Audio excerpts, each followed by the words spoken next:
mensaje no es realmente un sermón en absoluto, es un simple estudio bíblico, y no es incluso un estudio bíblico adventista del séptimo día.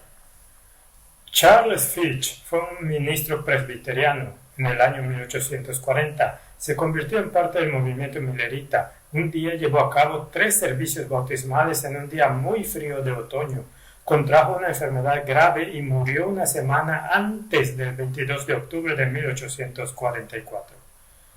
Ahora vamos a remontarnos a 1840, cuando era ministro presbiteriano de la Iglesia Presbiteriana Libre en Newark, New Jersey. Dijo que su junta le había hecho algunas preguntas y quiero compartir esas preguntas contigo. El presbiterio entonces, con perfecta propiedad, nombró un comité para hablar conmigo un poco más sobre el tema. Poco después recibí una nota de uno del comité en el que, de una manera amable y cristiana, propuso las siguientes preguntas y pidió una respuesta. Número 1. ¿Cree que la Biblia enseña que los hombres son perfectos en santidad en esta vida? Número 2. ¿Qué casos o personajes estaban sin pecado en la historia bíblica excepto Cristo?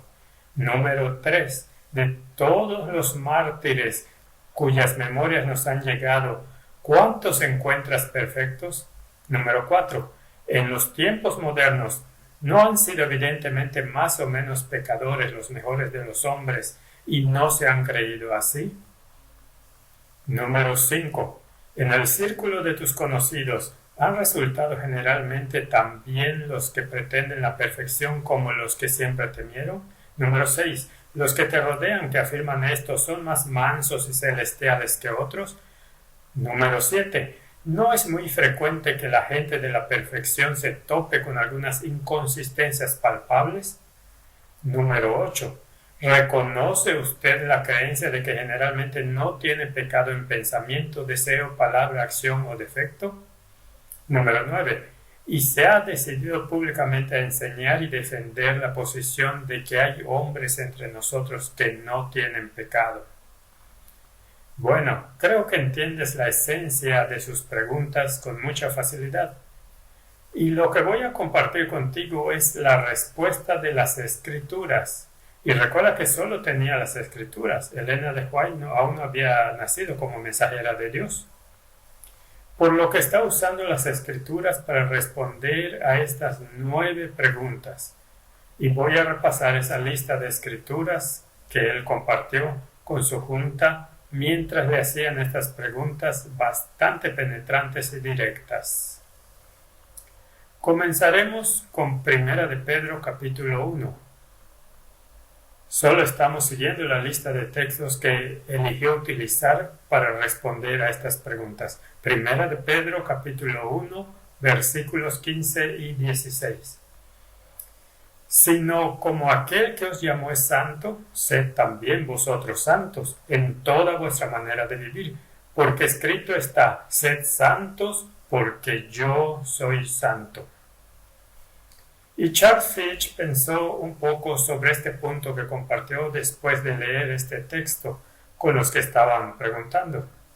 Él dijo, no debería tener ninguna expectativa de morar donde Dios habita, a menos que tenga un carácter completamente asimilado al suyo, a menos que ame con un corazón pleno e indiviso lo que él ama y odie lo que odia, y todo lo que odia con un odio pleno, uniforme, completo, perpetuo como el suyo.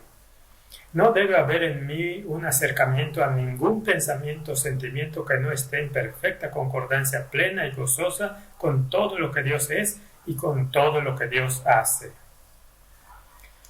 Y entonces él está diciendo que eso es lo que quiere decir este texto en 1 de Pedro.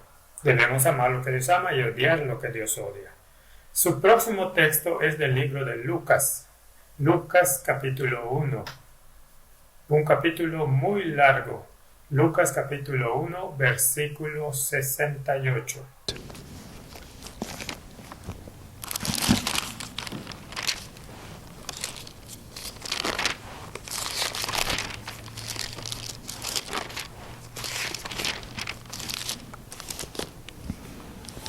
Bendito el Señor Dios de Israel, que ha visitado y redimido a su pueblo, y nos levantó un poderoso Salvador en la casa de David, su siervo. Y luego en el versículo 74, que librados de nuestros enemigos, sin temor les serviríamos en santidad y justicia delante de Él todos nuestros días, sirviendo a Dios en santidad. El siguiente texto al que fue probablemente sea uno de los más directos y profundos en la Biblia. Romanos capítulo 6. Y repasemos ese capítulo y escucha lo que Pablo tiene que decir, comenzando con el versículo 2, Romanos 6, versículo 2. En ninguna manera, porque los que hemos muerto al pecado, ¿cómo viviremos aún en él? ¿O no sabéis que todos los que hemos sido bautizados en Cristo Jesús hemos sido bautizados en su muerte? Porque somos sepultados juntamente con él para muerte por el bautismo, a fin de que como Cristo resucitó de los muertos por la gloria del Padre, así también nosotros andemos en novedad de vida. Porque si fuimos plantados juntamente con él en la semejanza de su muerte, así también lo seremos en la de su resurrección. Sabiendo esto, que nuestro viejo hombre fue crucificado juntamente con él, para que el cuerpo del pecado sea destruido, a fin de que no sirvamos más al pecado. Porque él ha muerto, ha sido justificado del pecado. Bajemos al versículo 11. Así también vosotros consideraos muertos al pecado, pero vivos para Dios en Jesucristo nuestro Señor. No reine pues el pecado en vuestro cuerpo mortal, de modo que le obedezcáis en sus concupiscencias, ni tampoco presentéis vuestros miembros al pecado como instrumentos de iniquidad, sino presentaos vosotros mismos a Dios como vivos de entre los muertos, y vuestros miembros a Dios como instrumentos de justicia. Por el pecado no se enseñoreará de vosotros, pues no estáis bajo la ley, sino bajo la gracia. ¿Qué pues pecaremos porque no estamos bajo la ley, sino bajo la gracia? En ninguna manera. Y luego el versículo 22. Mas ahora que habéis sido libertados del pecado y hechos siervos de Dios, tenéis por vuestro fruto la santidad y como fin la vida eterna. ¡Qué capítulo tan poderoso! Muerto al pecado, vivo para Cristo. El pecado no tiene dominio sobre ti. ¿Pecaremos porque hemos sido perdonados? En ninguna manera. Bueno, el hermano Fitch tuvo algunos pensamientos sobre esta comprensión particular. Ningún hombre está muerto al pecado si comete pecado. Quien está muerto al pecado no peca más. Si cae en el pecado, ya no está muerto al pecado. Si un hombre es crucificado con Cristo, debe ser muerto al pecado. Directamente. ¿Cómo puedes estar muerto al pecado mientras estás pecando? Simplemente no funciona. El siguiente texto al que fue es el de 2 de Pedro capítulo 1 y el versículo 4. 2 de Pedro capítulo 1 versículo 4. Por medio de las cuales nos ha dado preciosas y grandísimas promesas, para que por ellas llegaseis a ser participantes de la naturaleza divina, habiendo huido de la corrupción que hay en el mundo a causa de la concupiscencia. Participantes de la naturaleza divina, grandes y preciosas promesas, noten. Vamos a unir con esto su próximo texto, 1 de Juan capítulo 3 y versículo 3. Y todo aquel que tiene esta esperanza en él se purifica a sí mismo, así como él es puro. Versículo 6. Todo aquel que permanece en él no peca. Todo aquel que peca no le ha visto ni le ha conocido. Verso 9. Todo aquel que es nacido de Dios no practica el pecado, porque la simiente de Dios permanece en él y no puede pecar, porque es nacido de Dios. Posiblemente el lenguaje más fuerte sobre esto en toda la Biblia. Y nuevamente el hermano Fitch tuvo una respuesta o una sugerencia aquí. Hay provisiones disponibles para permitir que el cristiano camine ante Dios en santidad y justicia todos los días de su vida y para permanecer en Cristo y no pecar. Hay provisiones disponibles para nosotros hoy. Su siguiente texto fue 2 de Corintios capítulo 7 y versículo 1. 2 Corintios capítulo 7, versículo 1. Así que, amados, puesto que tenemos tales promesas, limpiémonos de toda contaminación de la carne y de espíritu, perfeccionando la santidad en el temor de Dios. De acuerdo, la pregunta es, aquí están estas promesas de las que podemos vivir sin pecado. ¿Cómo podemos hacer eso? Tenemos que volver al Antiguo Testamento. Ahora su próximo texto es Ezequiel capítulo 36, comenzando con el versículo 25. Esparciré sobre vosotros agua limpia y seréis limpiados de todas vuestras inmundicias y de todos vuestros ídolos os limpiaré. Os daré un corazón nuevo y pondré un espíritu nuevo dentro de vosotros. Y quitaré de vuestra carne el corazón de piedra y os daré un corazón de carne. Y pondré dentro de vosotros mi espíritu y haré que andéis en mis estatutos y guardéis mis preceptos y los pongáis por obra. Así que la respuesta a cómo se puede hacer esto es un milagro de Dios. Dios pondrá un corazón nuevo dentro de nosotros. Dios nos quitará el corazón de piedra y pondrá su espíritu en nuestros corazones para que, por supuesto, le obedezcamos. Ahora, un aspecto más de esto está en el mismo capítulo 36 de Ezequiel y el versículo 23. Y santificaré, lo que significa santificar o reivindicar, y santificaré mi grande nombre, profanado entre las naciones, el cual profanasteis vosotros en medio de ellas, y sabrán las naciones que yo soy Jehová, dice Jehová el Señor, cuando sea santificado, vindicado en vosotros delante de sus ojos. Y así se trata de cómo estas personas en las que Dios pondrá su espíritu vindicarán el nombre de Dios. Probarán que Dios es un Dios santo en lugar de profanar su nombre. Lo reivindicarán o santificarán. El siguiente texto es 2 de Corintios capítulo 6. 2 de Corintios capítulo 6 y versículo 16. ¿Y qué acuerdo hay entre el templo de Dios y los ídolos? Porque vosotros sois el templo del Dios viviente. Como Dios dijo, habitaré y andaré entre ellos, y seré su Dios, y ellos serán mi pueblo. Por lo cual, salid en medio de ellos y apartaos, dice el Señor, y no toquéis lo inmundo, y yo os recibiré, y seré para vosotros por Padre, y vosotros me seréis hijos e hijas, dice el Señor Todopoderoso. Salid de entre ellos, apartaos, y no toquen lo inmundo. Eres el templo del Dios viviente, y Dios es un Dios santo. Su siguiente texto es Primera de Tesalonicenses capítulo 5. Primera de Tesalonicenses capítulo 5. Comenzaremos con el versículo 23. Y el mismo Dios de paz os santifique por completo, y todo vuestro ser, espíritu, alma y cuerpo, sea guardado irreprensible para la venida de nuestro Señor Jesucristo. Fiel es el que os llama, el cual también lo hará. No pases por alto esa última frase. ¿Cómo puede todo nuestro espíritu, alma y cuerpo ser conservados sin mancha? Él lo hará, no por nuestras habilidades, sino por su poder. Así es como va a ser. Bien, otra vez el hermano Fitch tuvo algunos comentarios sobre lo que acabamos de leer. Sería bueno que lo escucháramos bien ahora.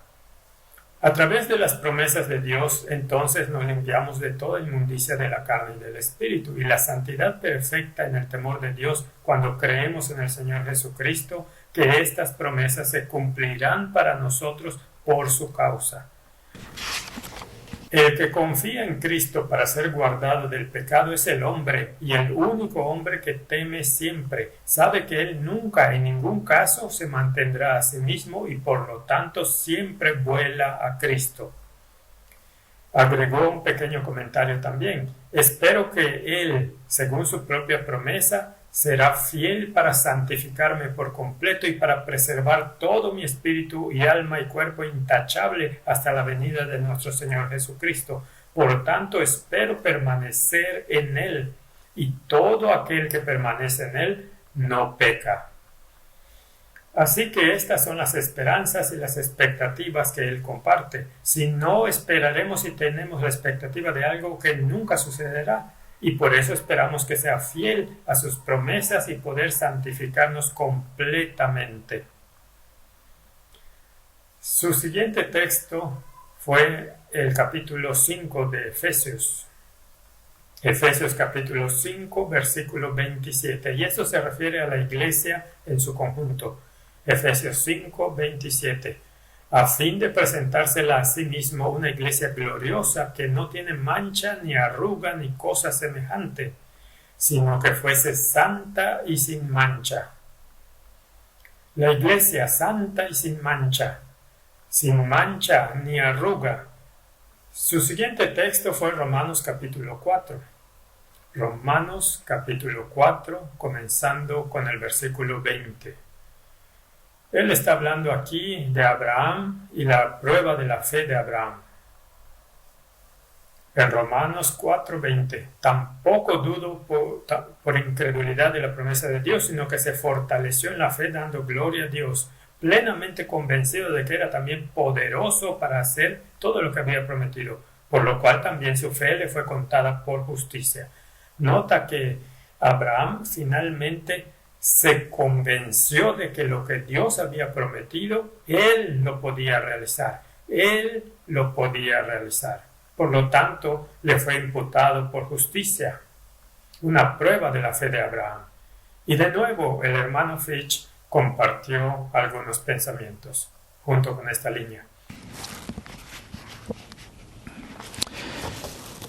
Después de todos estos textos que compartió, estos fueron los textos que utilizó para defender su posición sobre si una persona podría vivir sin pecar. Y después de todas estas evidencias, aquí estaba la conclusión de toda la historia. Después de familiarizarme con mis puntos de vista y sentimientos sobre el tema de la santificación, han aprobado una resolución declarando que son un error importante y peligroso, y amonestándome para no predicarlos más. Debo decir, hermanos, y espero hacerlo con toda mansedumbre y humildad de corazón, que no puedo considerar su amonestación. Así que después de todos estos textos, después de toda la evidencia que presentó, la Junta dijo que estos son errores importantes y peligrosos y que no debe predicarlos más. Ese fue el resultado final de este estudio bíblico que envió a su junta de gobierno. Voy a terminar este pequeño estudio esta mañana con las palabras del hermano Fitch cuando describió por qué no podía considerar su amonestación y vivir de acuerdo con ella.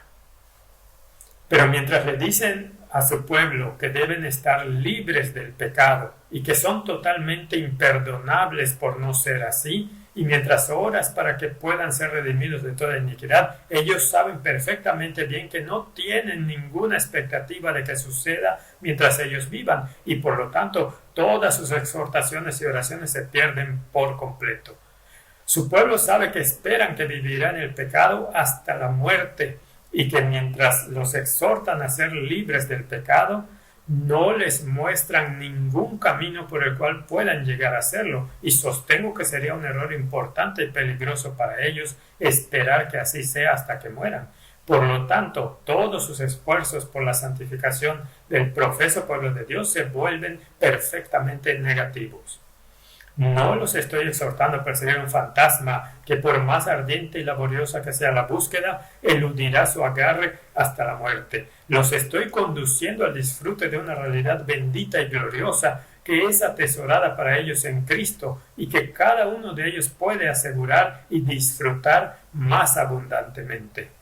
Parece haber una maravillosa y extraña inconsistencia al instar a los cristianos a la santidad de corazón y de vida y al mismo tiempo decirles que nunca pueden estar sin pecado mientras vivan, y que si piensan que Cristo, quien se manifiesta para quitar sus pecados, lo hará hasta que Él les quite el aliento, han abrazado un error importante y peligroso. Cuando los centinelas de Israel claman en los oídos del pueblo que ningún hombre jamás vivió o permanecerá en Cristo y no pecará en la tierra, ese Dios que ha jurado hacerlo nunca los concederá. ¿Qué podemos esperar? Sino que muchos que desean la liberación del pecado se desesperarán de lograrlo y se someterán en desaliento a la voluntad de sus enemigos espirituales y pasarán sus vidas en penosa esclavitud cuando podrían estar disfrutando de la libertad donde con Cristo los haría libres, y que otros, contentos de tener tal excusa para sus pecados, se consolarán en su mundanalidad y sus indulgencias impías con el sentimiento de que no se espera de ellos que mientras vivan sean libres del pecado. Esto me parece una trampa sutil y peligrosa del gran enemigo de Cristo y su Iglesia. Aquí me parece que yace el error importante y peligroso. Hay una gran clase de textos de las Escrituras que están diseñados para exponer la verdad que por naturaleza y por práctica hasta la regeneración toda la humanidad es mala, solo mala, y eso continuamente. Pero si algún hombre está en Cristo, es una nueva criatura. Las cosas viejas pasaron y todas las cosas se han vuelto nuevas. El carácter de tal persona es precisamente no lo que era antes. Y esos pasajes de las Escrituras que describían su carácter antes no pueden describirlo ahora. Las Escrituras utilizadas para describir a los dos caracteres están en oposición directa entre sí. Esos pasajes de las Escrituras en los que se confía para probar que el pueblo de Dios nunca será presentado perfecto en Cristo Jesús mientras vivan, están diseñados para exponer los caracteres de los que no son renovados y no los caracteres de los que están en Cristo Jesús y que son por lo tanto nuevas criaturas. Así que está tratando de señalar que hay textos en la Biblia que describen las actividades y pensamientos malvados de una persona no regenerada. Y eso no debe usarse para describir a aquellos que han nacido de nuevo. Termina su respuesta con estas palabras. ¿Puedo decirle al pueblo de Dios que no tienen un salvador del pecado durante toda su vida? Que vivan tanto como puedan y trabajen tan duro como puedan para encontrar el camino de la vida y oren tan fervientemente como puedan y confíen en su Salvador para el cumplimiento de las promesas tan plenamente como sea posible. Están condenados irremediablemente a pecar contra el Redentor que aman, más o menos incluso hasta la hora de su muerte, que todos sus gritos y luchas por ayuda son vanos y que deben ser hasta cierto punto rebeldes contra el corazón del amor infinito hasta que el monstruo siniestro de la muerte aparezca para su liberación. Me parece que el pueblo profeso de Dios no conoce a su libertador y hay grandes multitudes que parecen no estar dispuestas a conocerlo. Sostengo que la doctrina que ustedes llaman error importante y peligroso, y creo que es la gloria más brillante del Evangelio de mi sangrante Salvador, es verdad. Y sé que si supieran la bendición de confiar plenamente en Cristo como su Redentor de toda iniquidad, no habría un solo hombre de ustedes que no elija que su lengua perezca antes que ser usada para pronunciar tal doctrina importante y peligrosamente errónea. Así es como concluyó su defensa frente a las preguntas que le habían hecho. Bueno, ese es el estudio bíblico del hermano Fitch, un pastor presbiteriano usando solo la Biblia. Y yo simplemente digo esto. Aquí estamos 150 años y más desde ese tiempo.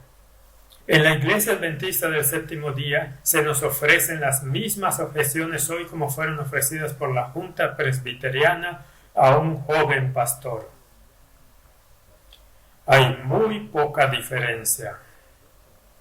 Y las respuestas que debemos dar a estas preguntas, me parece, deberían ser la respuesta que dio el hermano Fitch. Simplemente leyó los textos bíblicos que nos dicen que deberíamos estar muertos al pecado, que reivindicamos el nombre de Dios por la santidad y la vida recta, y que no debemos asegurar a nuestro pueblo que el pecado es una fuerza tan dominante en nuestras vidas que nunca podremos escapar de ella hasta la muerte. Hoy se nos hacen las mismas preguntas. ¿Serán nuestras respuestas tan contundentes y basadas en la Biblia como eran las evidencias de un joven pastor presbiteriano cuyo trabajo estaba sobre la línea porque estaba enseñando verdades impopulares? Oro para que Dios nos ayude a cada uno de nosotros a ser tan fuertes como ese joven pastor.